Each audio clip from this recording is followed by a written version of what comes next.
Blue Ruby specialist in 1 and 2 gram gold plated jewellery, American diamond, antique art jewellery अब आपके शहर में राम मंदिर road Bijapur. 1 gram gold shop है हमारी। यहाँ पे हर चीज़ मिलेगी आपको, लॉन्ग नेकलेसेस पकड़ के शॉर्ट्स, सभी हेड टू टो आपको सभी लेडीज आइटम मिलेंगी, जेंट्स आइटम भी मिलेगा, एडी एंटी और ऑक्सीडाइज सभी चीजें मिलेंगी। क्वालिटी एकदम A1 है, एज इट इज गोल्ड के जैसा दिखता है। आप हमारे शॉप पे एक बार विजिट करिए, देखिए, आपको सेटिस्फेक्शन मिलेगा। Thank you.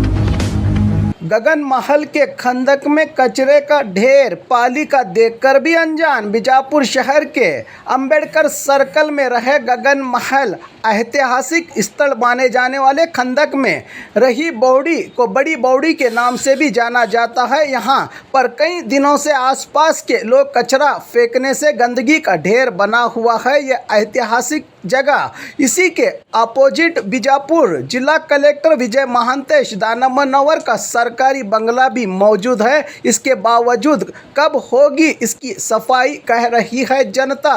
कहीं ये स्वच्छ भारत के नाम पर कलंक तो नहीं।